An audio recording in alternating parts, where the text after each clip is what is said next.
క్షణాలు గడిచిపోతున్నాయి, గంటలు మారిపోతున్నాయి. అయినా మంటలు అదుపులోకి రాలేదు. దాదాపు 6 గంటలుగా రెస్క్యూ ఆపరేషన్ కొనసాగుతున్న నాంపల్లి ఫర్నిచర్ షోరూంలో చిక్కుకున్న 6గురి ఆచూకీ తెలియలేదు. గంటలు గడుస్తున్న కొద్దీ ఆ కుటుంబాల్లో ఆందోళన పెరుగుతోంది. కన్నీరు మున్నీరుగా విలపిస్తున్నారు. తమ వారి జాడ చెప్పాలంటూ అధికారులను కోరుతున్నారు.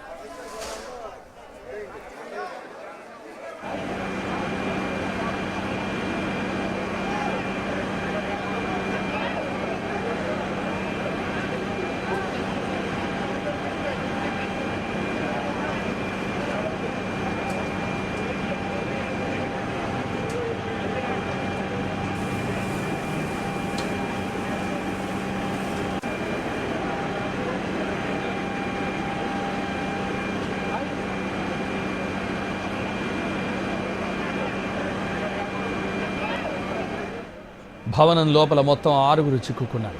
వాచ్మెన్ కుటుంబంలోని 2 చిన్నారులు 7 ఏళ్ల అఖిల్, 11 ఏళ్ల ప్రణీత్ భవనంలోనే ఉండిపోయారు. పనిపై బయటకు వెళ్లిన తల్లిదండ్రులు లక్ష్మి, యాదయ్య షాప్ దగ్గరకు చేరుకున్నారు. తమ పిల్లలను కాపాడాలని వేడుకుంటున్నారు. గోదాంలో పనిచేసే ఇంతియాజ్, డ్రైవర్ సయ్యద్ హబీబ్ కూడా భవనంలో చిక్కుకున్నట్లు చెబుతున్నారు.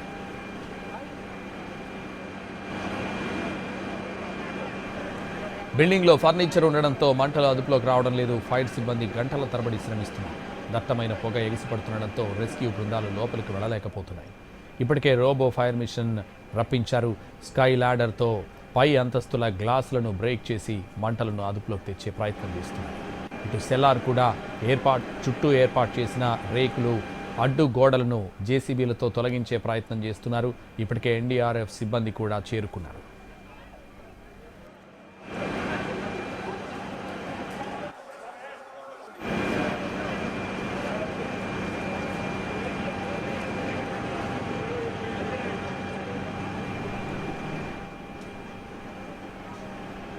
క్షణాలు గడిచిపోతున్నాయి, గంటలు మారిపోతున్నాయి.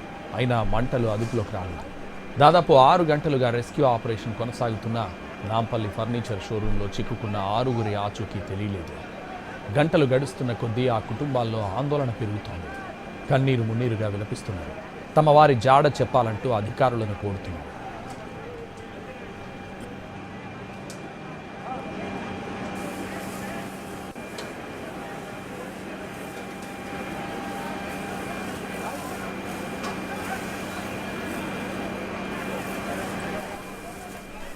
భవనం లోపల మొత్తం 6గురు చిక్కుకున్నారు.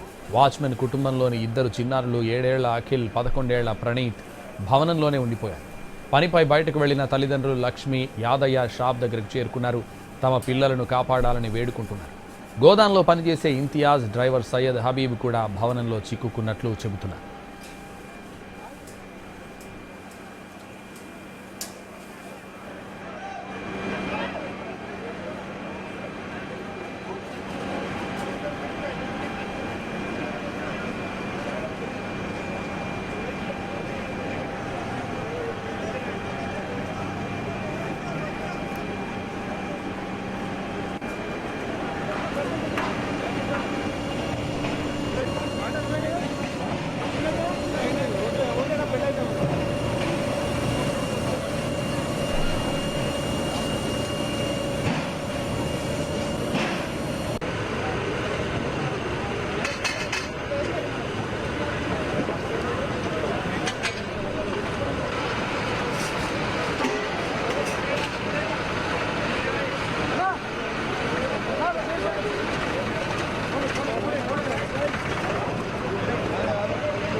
బిల్డింగ్లో ఫర్నిచర్ ఉండడంతో మంటలు అదుపులోకి రావడం లేదు. ఫైర్ సిబ్బంది గంటల తరబడి శ్రమిస్తున్నారు.